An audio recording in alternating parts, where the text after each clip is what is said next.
Welcome to TradeTheNBI.com. This is John. This report is for the 30th. We'll scroll through some of the numbers firsthand.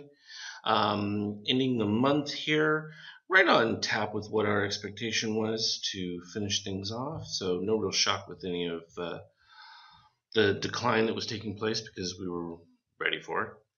I will be out most of the day tomorrow, meeting some people coming in from Geneva and Lucca. It's a nice little midpoint between the two. So those of you who want to have your indicators, I will be sending those out today. If you haven't renewed those, you'll want to do it because I won't be around to take care of it on the final day. And I think that covers everything right there real quick. So that was easy. Did the dot alert ones? Yeah, I got those. There we are. All right, so we had the market pop up a little bit, and like I said, you want to do short into any weakness, and that's exactly what the right play was. We can take a look at the 50K because this is where I was telling you what our expectation was. We were looking for a low retrace right around here, which is around the 63 range. We hit that. We also talked about the next level below that would be in the 48 range. Clearly still in a sell signal from this configuration, though we'll be watching for any peak moves above there. This is why I was mentioning on these that you needed to defend with a break even as we were coming up through here. And sure enough, we broke into this bar right here, and cyan started moving up as well as the steel dipping down below. And the subsequent decline took place from there. That was all within reason. We were looking at it from the 5K charts. Did some nice moves within it. Actually, I have my other one here. Let me put that one up too because that's a different version. This one has on it the buy sell A. And I think the other one was a buy sell C. Anyway, we had the peak moves, and then it was right about here where we popped up again. And then it was just a matter of waiting when upside down. I think I was buying by a couple of points at that point. I think I got in at 75 was where I was, and then we went all the way up to 76. Yeah, so it was a little over a point. And 2 bars later, boom, just started to decay, and we had this separation build up, and this is what we talk about. And when you see that separation, you know it's beautiful. You can see that it's kind of coalesced right here, made a little higher red pivot. So I expect a little bit of stability in that one, but then if it begins to break down, we'll see it very clearly because the cyan will pop back up again. But overall, even from the peak area going down, this was very simple to call. Now we can see the beginnings of a cyan candle. It's not completed for the day. This is the beginning in the pre-hours. You can see we're still going to have green above red.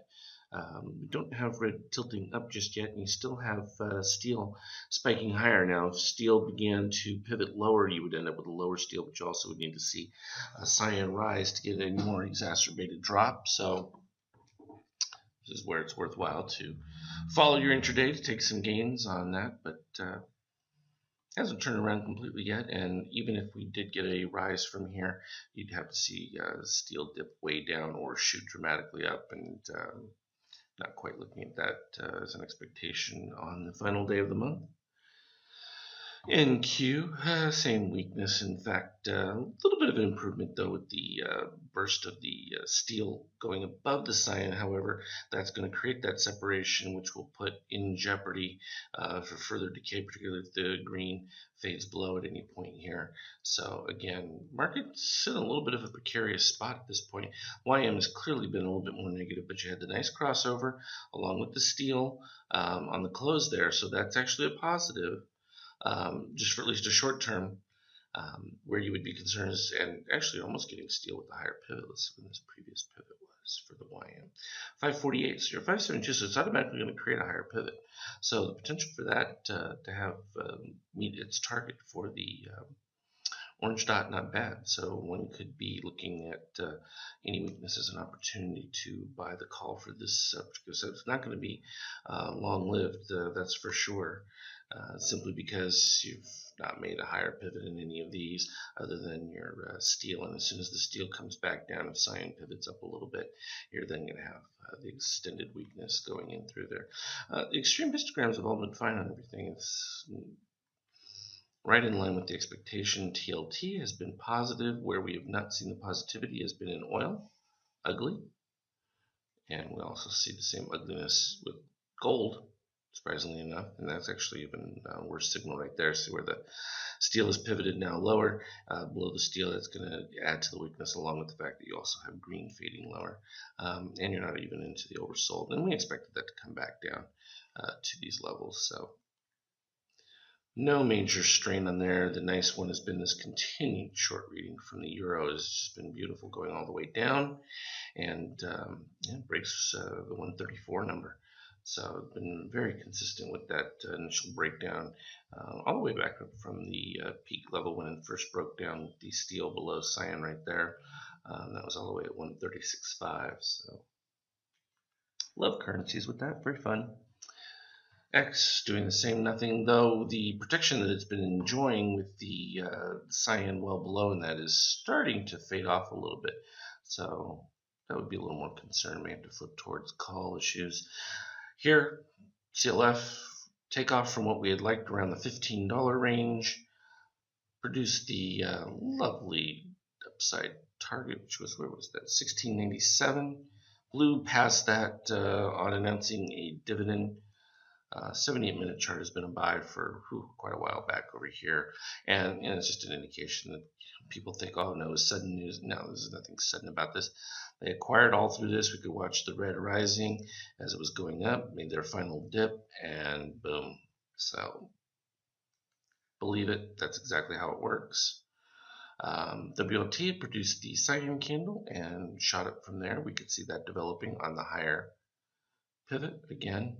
Very clear from the broader range, and people always say, oh, but I can look back and see, well, no, in the live we could see this pivot taking place right there at the open. It had actually pivoted up to start with, so the fact that you had a discount in price just gives great opportunity. Then when it closed with the cyan candle, boom, easy opportunity. And again, this is going to have the ability to adjust all of those different colors capability. And again, you can put any number in there other than 1 and it will turn them off. But at least the 1, when you get an alert, it will show up, as opposed to having all these true falses show up on the alerts. It just makes it a little bit cleaner. And we can look at some of the individual stocks. That's Apple 70 if we want the daily. Ta-da! Expressing just more of the same positiveness. Take advantage of a little bit of weakness there. Amazon, flat to nothing.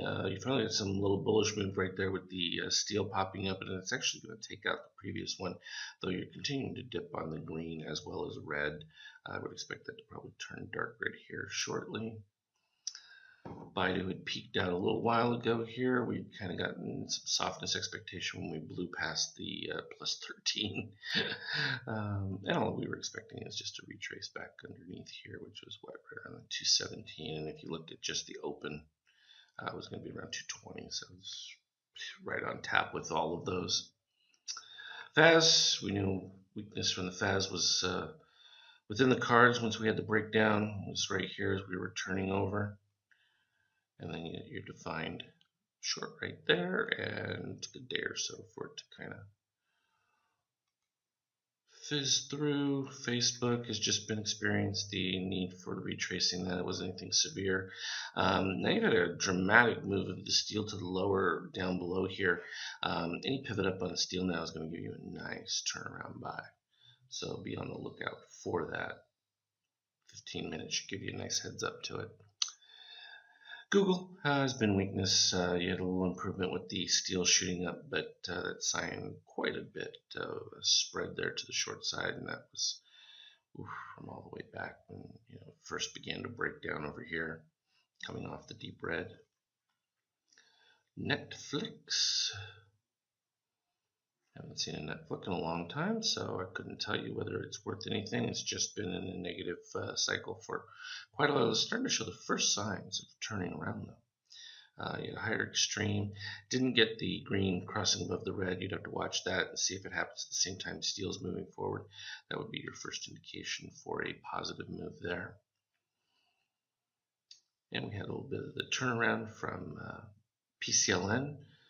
Both spiked up. Cyan now below red and white, which is positive, but be looking for that first pivot to the downside as the indication of any potential new short, but you've got higher peak there, and it looks like you're about to take out that peak was negative 410, and you are at negative 4. So already passing it with the red, so that could produce, like I said, another run. I was looking for what, 1250, so that could actually now potentially move past there and get up towards that 1275 or higher now. So all in all, that was fine. Tesla, yeah, doing nothing. It's just been in a crossroads in the negative now. The bullish side of it has actually improved quite a bit, and you still have continued rising red, which is positive. You're just not getting any movement out of it with the cyan staying above. And if cyan pops back above zero and can move over this level, I would expect another leg lower. Extreme has been fine, not overbought or oversold in any way. It's just been consolidating nothingness. And that's what always shocks people, and all of a sudden it'll blow up. But that means that there's just an accumulation move taking place. Likewise, the same play had been on Twitter, though. Twitter kind of moved positive the other day with this spike up of the green.